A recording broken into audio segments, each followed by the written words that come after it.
Apa itu yang disebut scalping? Silakan Kalau Mas scalping, Boston. oke. Jadi kalau di pasar modal teman-teman itu kita bisa di saham ya terutama ya, itu kita bisa melakukan yang namanya trading atau investing ya. Nah, trading ini ada banyak ya jenisnya. Kalau investing tuh rata-rata kita concernnya kita beli perusahaannya aja ya, kita lihat dia sehat apa enggak, dia itu laporan keuangannya bagus apa enggak, bertumbuh atau laba atau enggak, kayak gitu. Terus sama prospek ya, ya itu lebih banyak kita itu mainnya itu buy mungkin cuma 5%, sell-nya 5%, 90%-nya waiting ya.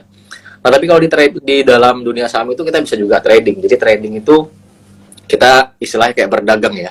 Kita datang ke pasar gitu ya, kita bawa uang atau kita mungkin punya barangnya atau punya sahamnya, kita jual nanti di harga yang lebih tinggi sehingga kita dapat untung.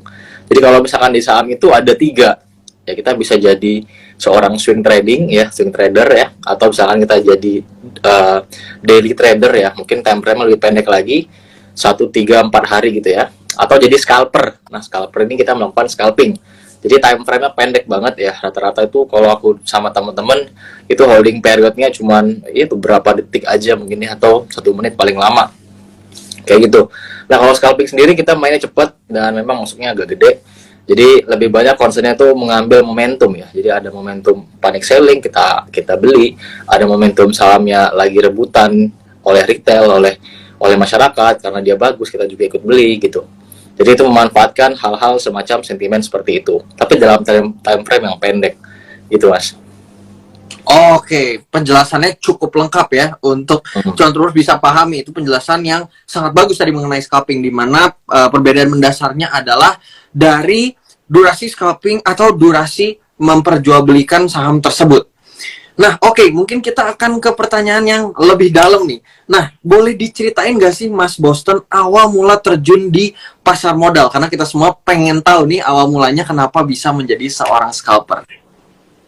Oke, jadi aku pertama ya kenal saham dulu ya. Saham itu tahun 2018. Waktu itu memang posisinya baru aja kerja di salah satu perusahaan pertambangan batu bara di Kalimantan Selatan, di bagian internal audit ya. Jadi itu memang ngurusin laporan keuangan, ngurusin tentang akuntansi dan operasional juga, jadi semua. Nah, di situ aku dikelilingi sama teman-teman yang seorang akuntan juga, yang memang mereka itu udah ngerti duluan di saham.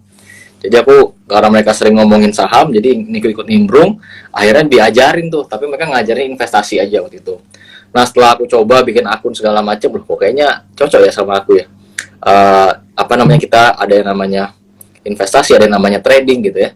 Nah, dari situ tuh aku ngerasa kayak, wah ini seharusnya aku waktu itu nggak kuliah ambil jurusan teknik, tapi jurusan akuntansi, karena bisa memahami ini ya, main kecimpung di dunia saham seperti itu. Jadi setelah aku pelajari setahun ya, selama setahun itu trial error, cobain semua metode, cobain semua, ikut semua seminar, ikut semua grup premium waktu itu ya, banyak banget. Jadi 1 tahun belajar, wah kayaknya passionnya di sini gitu. Nah, jadi setelah itu aku coba untuk planning ya, dalam 3 tahun. Dalam 3 tahun aku harus jadi full time trader, dalam artian pokoknya berkecimpungin di dunia saham lah. Pertama jadi trader itu sendiri, mungkin nanti bikin apa gitu, sesuatu yang bermanfaat buat orang-orang karena emang suka, passion ya. Nah, dari 3 tahun itu aku ya itu ngumpulin modal, terus juga belajar terus 5 jam waktu itu sehari ya. Habis itu juga ngelatih mental ya pelan-pelan. Jadi banyak sekali dulu hal-hal yang memang bikin belajar ya, karena kita tuh belajar pasti dari loss biasanya. Jadi itu belajar selama 3 tahun, baru dirasa udah mapan, udah matang semuanya, dan momennya pas waktu itu lagi enak, marketnya lagi bagus, orang lagi hype. Jadi aku resign dan jadi full time trader kayak gitu mas. Oke, mungkin ada satu nih sedikit dari Mas Boston bilang tadi yang mau saya cuil sedikit nih Mas Boston, dan menyambung ke pertanyaan kedua. Mas Boston tadi sempat menyebutkan, Bro Boston sempat menyebutkan bahwa kalau kita nggak loss kita belum belajar. Nah, tentunya kan banyak sekali nih kita nih yang termasuk saya ya, yang awalnya tentunya kita pasti ditampar nih di pasar saham. Awalnya kita merasa bahwa knowledge yang kita miliki udah cukup, namun ternyata begitu dipraktekkan di dunia pasar modal ternyata tidak sama seperti teori. Nah, saat pertama mencoba scalping, boleh nggak di Mas Bro Boston tolong sharing pengalaman apa sih yang paling berkesan nih dari selama 3 tahun Bro Boston udah trading? Oke, jadi benar ya. Aku selalu bilang bahwa kita tuh paling membekas belajarnya itu ketika loss. Jadi market itu selalu menjadi guru kita, dan market itu yang berhak memberi kita reward atau memberi kita pelajaran ya. Karena di situ kita ngerasain sendiri benar-benar kalau loss ya sakitnya luar biasa gitu ya. Dibanding kita tuh ngen orang, kita nggak mau dengar, kita denial, kita rugi nih misalkan, tapi ruginya belum berasa di hati gitu. Kita akan selalu ngelakuin hal yang salah, kita akan selalu ego dengan punya kita ya, meskipun itu salah ya. Jadi memang market selalu ngebikin kita itu belajar. Jadi aku banyak sekali pengalaman-pengalaman yang memang bikin belajar ya. Terutama aku tuh masuk 2018 ya, apalagi sekarang ini bulan Maret, itu memang jadi bulan yang selalu bikin aku belajar tuh Anas. Jadi 2019 itu dulu ya, Maret itu waktu zamannya perang dagang, itu benar-benar aku nggak nyangka bisa kayak gitu. Benar-benar yang kayak anjlok semua. Pasar saham bisa digerakkan sama satu orang presiden ya, di waktu itu Donald Trump dengan tweetnya aja. Jadi aku benar-benar kaget gitu, shock, kok bisa begini gitu. Terus 2020 ada COVID ya, Maret juga, itu benar-benar habis, sampai minus 50%.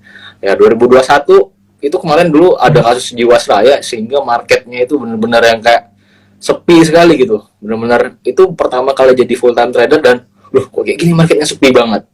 Dan sekarang 2022 nih, bulan Maret lagi ada perang dunia. Jadi setiap bulan Maret itu memang selalu bikin banyak sekali belajar. Kenapa kita belajar saat loss ya? Karena kalau kita cuan itu kita nggak sempat belajar sih. Kita udah ngerasa kayak gue bener dan ya gue hebat gitu. Nggak ada belajar. Kalau loss tuh pasti, kenapa gue bisa loss ya? Lossnya banyak lagi kan. Itu pasti membekas.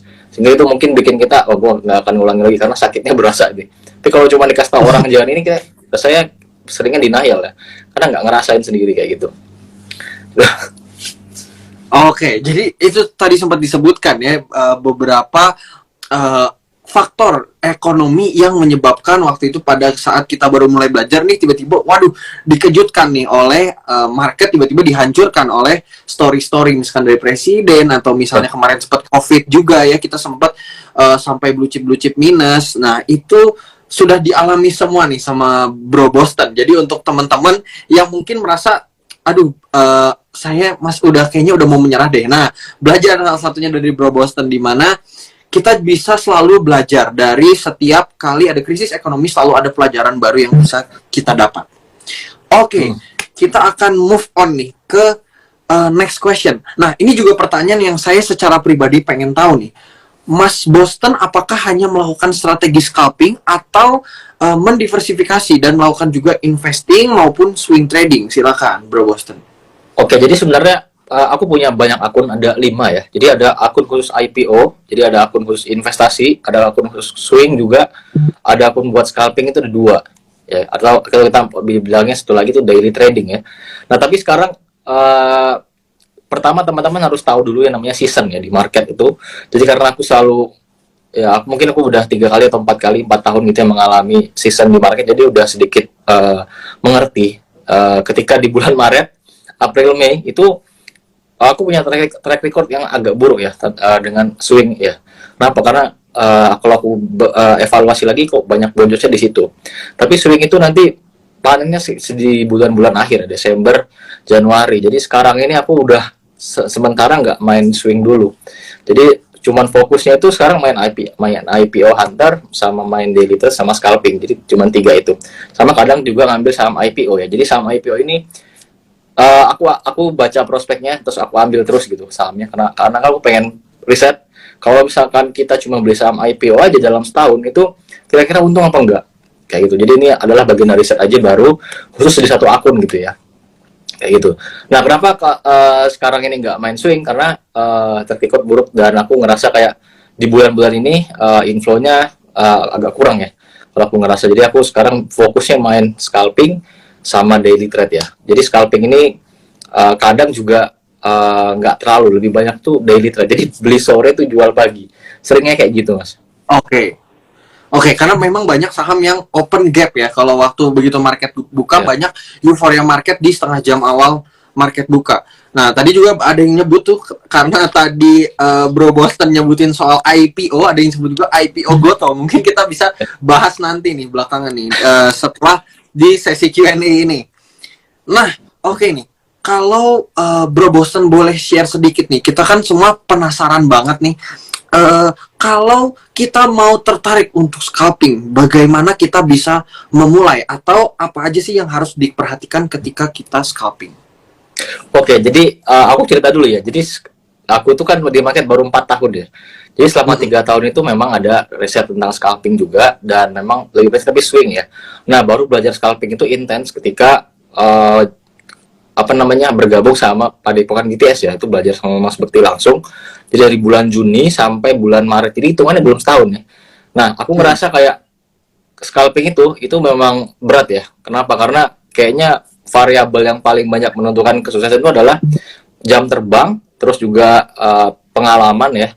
Dan kita tuh sampai harus punya bond atau ikatan sama saham ini, sehingga kita tuh harus sampai benar-benar banyak sekali latihan. Kayak contoh dulu aku belajar sama Mas Bekti itu, ditanya kenapa ngambil saham ini Mas, ya, karena dulu aku pernah trading tahun 2016 kayak gitu. Jadi kan itu adalah bagian dari pengalaman yang mungkin aku nggak punya tapi Mas Bekti punya. Wah, berarti memang harus sering-sering latihan gitu. Nah, sehingga yang terjadi aku kalau belajar scalping ya, itu memang coba aja teman-teman tuh latihan aja, karena itu yang paling benar. Kalau teori mungkin teman-teman dapat di depan ya, cuman ya mungkin belajar atau ikut workshop di banyak yang teman-teman ngajari itu ikut aja, dan teman-teman bisa dapat ilmunya. Nanti teman-teman banyak yang praktek. Kenapa? Karena kadang itu aku ngerasa ada saham-saham yang aku pilih karena aku udah benar-benar hafal sama polanya. Jadi udah benar-benar tahu, bid offernya tuh kalau lagi kayak begini dia mau turun. Oh, kalau lagi begini dia mau naik. Itu benar-benar kita hafal. Jadi yang seperti itu memang kalau secara teori susah dipelajari, tapi teman-teman harus langsung berkecimpung. Aku rasa setahun ini aku merasa aku juga masih belajar. Jadi orientasinya sebenarnya bukan profit ya. Setahun ini meskipun net-netnya masih profit kayak gitu. Cuman dari profit yang didapat itu dipakai lagi buat riset lagi. Jadi scalping itu sebenarnya selain teman-teman harus terjun langsung, teman-teman di situ juga ada mental ya. Jadi kan orang tuh banyak bilang ya scalping tuh aku bisa kok gitu, baru 2 bulan belajar tapi bisa langsung cuan. Ya emang benar, tapi kan di situ lotnya kecil gitu. Nah, kita tuh harus terus-menerus naik level ya. Naik level itu dalam artian ya, kalau misalkan bulan ini udah bisa nih cari 10.000 rupiah pertama, naikin lagi jadi 50.000. Nah, itu tuh yang kita berprogres kayak gitu. Itu yang menurutku harus lama banget kita jam terbang. Aku yakin kok kalau kita tiap hari lihat market, tiap hari lihat bid over, setahun 2 tahun pasti jago. Aku yakin kayak gitu. Oke. Ya, betul. Jadi makanya banyak ya yang warning bahwa di mana scalping itu kita nggak rekomen untuk pemula untuk langsung terjun di dunia scalping. Karena selain teori, justru yang mungkin paling dilatih dari scalping itu mental, betul ya, Bro Boston ya. Yang paling dilatih itu adalah mental. Dan mungkin untuk menambahkan sedikit, saya juga percaya bahwa ada yang disebut sebagai money vibration, di mana kalau misalnya kita udah pernah cuan di satu saham, secara psikologi kita lebih sehat dan lebih pede untuk entry di saham yang sama karena sudah pernah mengalami cuan di sebelumnya. Itu yang disebut juga oleh jam terbang. Makanya kita membutuhkan jam terbang yang banyak kalau cuan troopers mau semakin ahli dalam scalping. Wah, sangat insightful sekali nih. Nah, tadi mungkin sempat disebutkan juga nih di mana psikologi menjadi satu kata kunci penting. Nah, menurut pengalaman Bro Boston sendiri nih, gimana kita bisa meningkatkan psikologi kita, dan biasanya apa sih human error atau psikologi error yang selama pengalaman Bro Boston scalping, psikologi apa aja yang harus kita tahu dan harus kita coba untuk latih dan lawan? Silakan, Bro. Oke, jadi kalau di saham itu betul ya. Aku ngerasa kayak metode itu cuma nyumbang 25% keberhasilan. Ya, sisanya itu 75%-nya itu adalah mindset yang benar ya, mental yang kuat, terus money management yang akurat ya. Nah, makanya kalau teman-teman perhatikan ya, kita mungkin punya stock pick sama nih ya, titik buy sama, tapi cuannya beda-beda pasti. Ya, karena market itu nggak mungkin kita beli saham langsung naik ya. Kita punya metode apapun pasti ada errornya, nggak 100% selalu berhasil kayak gitu. Jadi kalau aku sendiri, kalau ningkatin psikologi itu pasti adalah kita pakai yang namanya growth mindset. Jadi yang bikin psikologi kita itu terganggu tuh sebenarnya ada 3 ya. Ada 2 ya yang bikin kita tuh terganggu. Pertama adalah kita nggak yakin sama analisanya. Kita udah analisa, kita nggak yakin gitu. tapi kita coba-coba entry gitu, ya pasti keganggu psikologinya. Karena kita nggak memulai dengan keyakinan dengan satu saham yang kita pilih. Yang kedua adalah kita sizingnya atau entry terlalu besar, itu ngaruh banget ya. Apalagi kalau teman-teman biasanya trading dengan maksimal budgetingnya misal let's say 1 juta ya, tiba-tiba teman-teman masuknya 100 juta, pasti itu kalau turun satu tick udah gemeteran karena kan nggak pernah mengalami itu ya. Itu pasti yang bikin kita terganggu gitu. Nah, satu lagi tambahan adalah teman-teman harus punya namanya backing plan, itu penting ya. Jadi aku riset juga bahwa aku punya teman gitu yang memang orangnya cukup mapan ya dia. Nah, dia tuh trading tuh asal-asalan aja gitu, kayak yakin masuk. Cuman kalau loss tuh dia ngerasa santai aja. Kenapa? Karena dia di backup sama suaminya orang kaya gitu. Jadi dia kalau loss tuh nggak apa-apa gitu. Jadi tradingnya santai banget. Gitu. Nanti aku bisa cari lagi kata gitu. Jadi dari awal mentalnya udah, oh gue santai aja gitu. Tapi kalau dari kita yang nggak punya backing plan, oh gue kalau loss gimana nih? Gue harus kerja lagi, let's say misalkan 1 bulan buat nyari gantinya. Itu udah, kita di awal itu udah kemungkinan besar gagal. Nah, caranya kalau misalkan teman-teman nggak punya backing plan itu, teman-teman coba backing plan-nya analisa itu sendiri ya. Jadi misalkan teman-teman entry dalam satu saham itu, why-nya apa? Kenapa kita harus beli saham ini? Karena pertimbangan A, pertimbangan B, pertimbangan C, ya pegang itu aja. Kalau itu masih ada, ya pegang. Kalau udah nggak ada lagi, kita jual. Itu yang menurutku cara menjaga psikologi. Terus meningkatkannya adalah dengan cara growth mindset. Ya, teman-teman coba dulu cari Rp10.000 pertama dulu. Memang kecil sih, cuman bisa nggak gitu. Kalau misalkan belum bisa ya berarti teman-teman masih di level itu. Kalau misalkan udah ngerasa enteng, wah gue udah bisa sih trading Rp10.000, cari Rp10.000 cuan tuh bisa, udah ngerasa kayak enteng banget, udah naikin Rp20.000, Rp30.000. Kalau naikinnya terlalu gede, ya berarti teman-teman turunin lagi kayak gitu. Jadi itu caranya ngukur gimana kita tuh bisa sih nahan setiap gejolak ya, karena kan saham itu naik turun.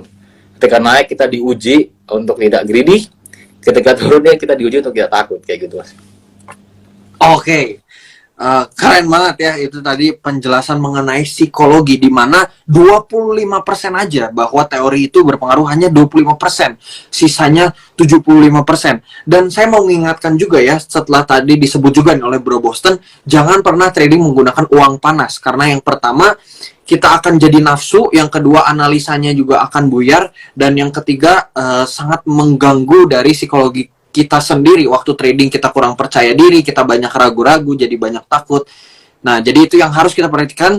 Kalau contoh pers tadi disebut juga sama Bro Boston, kalau perlu mulai dari kecil dulu, cari 10.000 sehari, nanti meningkat 100.000, nanti 1 juta. Nah, nanti dengan seiringnya bertambah, tentunya kita secara pengalaman dan jam terbang juga akan bertambah. Oke. Mungkin kita akan membahas ke sedikit lebih lebih teknikal sedikit nih. Nah, kalau boleh sharing sedikit nih, kalau untuk Bro Boston sendiri, bagaimana menentukan batas stop loss dan level taking profit ketika scalping? Karena kan kalau misalnya kita swing, kita menggunakan risk to reward ratio, contohnya 1:2. Nah, apakah itu bisa apply nih untuk scalping juga? Silakan Bro. Oke, jadi menentukan stop loss dalam scalping ya. Ya, stop loss dan sebenarnya kalau aku sendiri, jadi kan scalping itu ya aku bagi dua ya. Jadi pertama adalah scalping yang memang dia ada buying power tinggi. Let's say misalkan saham ini tuh kita tahu kayak misalkan let's say saham nikel gitu. Wah, nikelnya naik nih. Harga nikel naik nih 50%. Nah, sehingga kita tuh pasti menyimpulkan bahwa besok saham-saham nikel akan terbang ya. Seperti itu biasanya. Nah, ketika dia terbang ya, semua orang kan punya berbondong-bondong pengen beli saham itu, sehingga yang terjadi sahamnya naik karena demand-nya tinggi ya. Nah, itu kita bisa juga scalping di saham-saham seperti itu yang ketika opening dia langsung naik gitu. Kita coba ambil maksudnya itu kayak kita copet-copet lah ya, copet-copet kayak gitu dan dapatin 1, 2, 3%. Nah, itu biasanya pagi. Nah, itu nanti dikombin sama ilmu open sama lo ya. Teman-teman pasti pernah belajar itu ilmu yang bagus dan itu dikombin. Jadi itu scalping dengan cara kita memanfaatkan buying power yang tinggi. Ya, itu biasanya pagi yang jam 9 sampai jam 9.30. Nah, yang kedua itu adalah scalping yang setelah siang-siang ya. Yang banyak orang tuh ngambil di saham-saham yang udah terkoreksi atau istilahnya itu dia nangkap pisau jatuh ya. Jadi beberapa saham itu memang sering banget ketika ada misalnya naik tinggi ya, ada koreksi itu tiba-tiba pasti ada orang scalper yang ambil berharap ada dead cat bounce ya 21, 2%, 3%, dia langsung keluar, tapi ini ambilnya banyak. Nah, kalau pakai cara yang nomor 2 ini, scalping nomor 2 ini, itu aku memang di situ pakai time frame 1 menit ya. Atau teman-teman juga bisa pakai 3 menit. Nanti teman-teman pakai aja moving average, atau aku biasanya coba cari yang ini untuk menentukan batas-batas, coba cari nanti di Fibonacci-nya. Nah, tapi yang paling penting lagi adalah kita melihat bid over-nya ya. Jadi biasanya kalau ada saham yang netting ya pasti akan ada koreksi. Ya dalam time frame yang pendek dia akan ada koreksi. Nah, teman-teman lihat nanti di bid over itu guyurannya seberapa besar sih. Biasanya kalau guyurannya makin banyak, makin lama dia akan semakin tipis. Jadi guyuran pertama gede, lama-lama pasti makin tipis. Nah, disitulah kita coba-coba nangkap pisau jatuh. Itu Ya. scalping yang kedua. Tapi aku di saat scalping cara nomor 2 ini itu nggak pernah namanya HK ya. Selalu antri. Antrinya selalu pakai yang namanya pakai segitiga ya. Jadi masuk ke kecil, dia di bid misalnya di harga 100 misalnya di bid ini kita masuk, di bid 101 agak lebih gede, 199 agak lebih gede, 98 agak lebih gede lagi. Nah, tapi kalau misalkan turun lagi dan turunnya itu diguyurnya gede-gede ya, misalkan 50.000 lot, 30.000 lot, wah itu udah bukan retail ya. Retail nggak mungkin punya barang segitu banyak. Ya. Itu bandar ya atau pemain besar. Nah, itu kita langsung cut loss. Cut langsung, itu nggak pakai ragu-ragu. Kayak gitu. Tapi kalau guyurannya cuma 2 lot, 3 lot, retail biasa kita kasih lagi buying power. Biasanya nanti ada pantulan, kita langsung keluar. Kayak gitu. Itu caranya. Oke. Jadi tidak berpatok terhadap persentase ya, tapi kita melihat lebih kepada bid over-nya, seberapa besar guyuran. Nah, itu juga merupakan skills yang mungkin harus dipelajari juga oleh cuan troopers. Salah satunya adalah tape reading, di mana cuan troopers belajar untuk membaca bid over melalui tape reading. Karena melalui tape reading sendiri kita juga bisa menentukan batas support dan batas resist ya, di mana kita bisa melihat di mana lot-lot dengan volume over atau bid yang tebal. Nah, di situ juga cuan troopers mungkin nanti kita bisa ikut juga nih masterclass yang mungkin dari Bro Boston nih mengenai tape reading. Kita tunggu aja selanjutnya. Nah, tadi udah sempat disebut sedikit nih oleh Bro Boston di mana menyebutkan soal moving average dan Fibonacci. Nah, kalau boleh share sedikit nih, indikator apa aja yang digunakan untuk scalping nih oleh Bro Boston biasanya? Silahkan, Bro. Oke, indikator untuk scalping ya. Jadi kalau untuk view sendiri, pertama yang paling penting adalah kita jadi sebelumnya malam-malamnya aku biasanya riset dulu saham-saham mana aja yang akan jadi watchlist. Oke, jadi udah tahu nih watchlistnya apa aja besok ya. Berdasarkan kita punya mologi sendiri ya. Mungkin aku punya yang namanya Boston Mologi, itu adalah riset yang gabungan beberapa ilmu yang kurasa cocok buatku ya, dan aku aplikasikan terus itu setiap hari, dan kita backtest juga ya, metodenya. Terus kalau misalkan indikator yang dipakai adalah kalau scalping ya, jadi udah ada punya watchlist ya, teman-teman lihat ya, kalau misalkan dia open sama yang low, teman-teman bisa ikut tuh pagi-pagi. Tapi ini scalping yang pagi-pagi nih. Biasanya kalau saham open sama yang low tuh hari sebelumnya itu ya, dia ada akumulasi besar, terus dia punya story yang bagus, terus dia juga mungkin kalau dia saham komoditas, dia mungkin ya harga komoditasnya naik kayak gitu. Itu sebisa mungkin kita lihat aja bid over-nya. Kalau dirasa-rasa kayaknya masih banyak yang HK, kita ikut HK gitu, kayak gitu. Jadi itu cara pertama ya. Nah, yang kedua adalah kalau misalkan kita mau scalping tangkap pisau jatuh, itu kita coba pertama yang kulihat adalah VWAP ya. VWAP itu average ya. VWAP itu volume weighted average ya. Average price. Jadi itu adalah average dari rata-rata di harga berapa sih saham itu paling banyak diperdagangkan. Nah, biasanya kalau aku riset sendiri itu VWAP itu atau average itu kalau nanti teman-teman cocokin sama broksumnya ya, setelah market close itu rata-rata sama. Jadi misalkan VWAP-nya itu misalkan ya 400 sih. Nanti teman-teman cek broksumnya itu bandarnya atau big player tuh punya average di dekat situ juga. Nah, sehingga secara logika adalah ketika saham itu menyentuh VWAP-nya, dia ada koreksi menyentuh VWAP-nya, itu kan pilihannya di situ pasti akan ada action. Pertama, apakah dia akan terus guyur, berarti bandarnya memang jualan sampai habis, atau dia pantul, berarti bandarnya itu lagi defend. Kenapa? Karena average-nya di situ, dia harus defend. Itu yang biasanya aku lihat. Nah, itu kita bisa langsung ambil entry itu di dekat-dekat VWAP-nya kalau ada saham yang lagi terkoreksi, kayak gitu, Mas.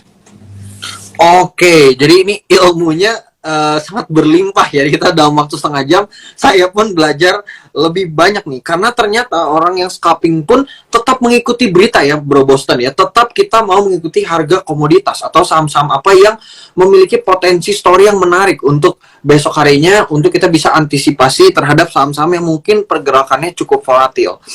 Nah, mungkin saya mau bertanya juga nih sama Bro Boston, seberapa pentingkah indikator, karena mungkin banyak orang yang menggunakan indikator volume tanpa mengetahui apa itu indikator volume sendiri. Nah, seberapa pentingnya nih indikator volume terhadap analisa scalping dari Bro Boston sendiri? Silakan.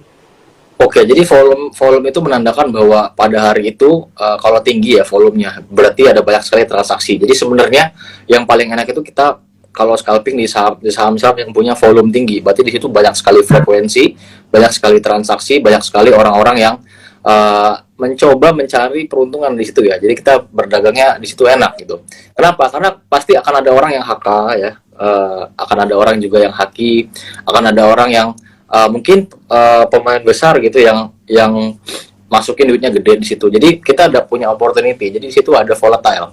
Jadi ada orang yang jualan, ada orang yang beli. Tapi kalau misalkan volumenya kecil, itu sepi kan. Kita mau main lawan siapa gitu. Nggak ada orang gitu. Jadi itu penting banget kalau volume. Aku biasanya juga kalau scalping pasti cari-cari saham yang memang volumenya tinggi. Volume tinggi itu biasanya juga trending ya. Banyak dibicarakan di forum-forum ya kayak gitu, atau di grup-grup saham kayak gitu.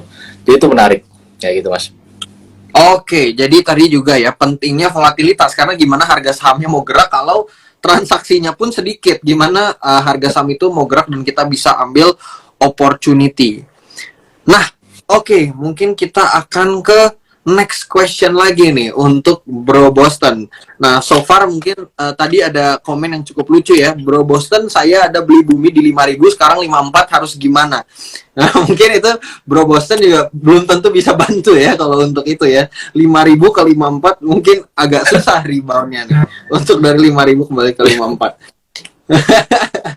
Oke, mungkin balik lagi nih ke Bro Boston mengenai tadi ya, Bro Boston sempat menyebutkan juga di mana ada volume atau volatilitas menjadi sesuatu yang sangat penting nih.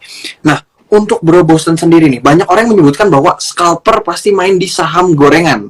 Pasti banyak ya cuan troopers yang mungkin beranggapan seperti itu. Apakah betul seperti itu bahwa saham gorengan atau saham second dan third liner menjadi preference dari para scalper? Biasanya kalau saham gorengan itu rame kalau ISG lagi jelek ya. Maksudnya dia lagi terus ya. Rame di situ. Itu dulu kerasa banget di bulan Januari atau Desember gitu. Yang kita kira tuh kayaknya bakal ada window dressing, tapi ternyata enggak ya. Jadi orang-orang pada main di saham gorengan, aku ingat banget pada di bulan Desember itu. Nah, kalau saham gorengan tuh gini sebenarnya. Jadi kalau aku berbicara soal si supir ya, si bandar itu. Jadi kalau misalkan ke saham blue chip ya, itu yang diincar itu orang-orang yang trading itu, yang diincar itu adalah fear-nya, ketakutannya. Kenapa? Karena kebanyakan kita kalau beli saham blue chip pasti gede dan bisa pakai margin ya, dan dikasih bawa turun sampai kita ngerasa kayak wah lossnya banyak ya, terus juga nanti dikasih for sale ya, karena T+2 kita lepas. Jadi asing selalu kayak gitu, aku perhatiin. Tapi kalau di saham gorengan itu yang diincar adalah greedy-nya kita. Kenapa? Karena kita tahu pasti kalau beli saham gorengan lotnya kecil. Karena kita nggak berani masuk gede-gede ya. Karena ketersediaan bid dan offer juga nggak banyak ya, nggak sebanyak di blue chip. Sehingga kita masuk di saham gorengan dan memang sih gampang naik karena juga bidnya tipis ya, gampang naik. Tapi naik 3% nggak kerasa profitnya karena kita pasti masuknya kecil. Sehingga kita akan coba untuk hold. Ya ada orang lagi yang HK masih ngerasa kecil, hold. Jadi saham gorengan itu dia bisa naiknya tinggi-tinggi gitu, bisa sampai 10% ke atas ya. Nah, disitulah kita ngerasa bahwa apalagi kalau saham gorengan mau arah ya, kita kebanyakan kita pasti nge-hold, pasti berharap itu arah. Padahal kenyataannya dia nggak arah juga gitu, langsung diguyur. Jadi kayak gitu. Kenapa saham gorengan itu rame? Karena itu tadi faktor yang aku bilang tadi, bahwa pasti kita masuknya kecil dan kita yang diincar pasti greedy-nya sama bandarnya. Pasti pengennya tapi di ujung banget. Belum sampai ujung udah guyur duluan. Jadi nyangkut gitu. Iya, jadi banyak tuh pasti yang udah profit, udah floating ya, profit malah jadi loss tuh banyak saham gorengan. Kayak gitu. Ya, oke. Jadi makanya itu juga kembali lagi ya kepada psikologi. Psikologi itu termasuk dari grid kita juga, di mana mungkin kita tidak disiplin nih kepada trading plan yang awal, di mana harusnya kita udah berada taking profit, kita paksa hold malah diguyur sama bandarnya.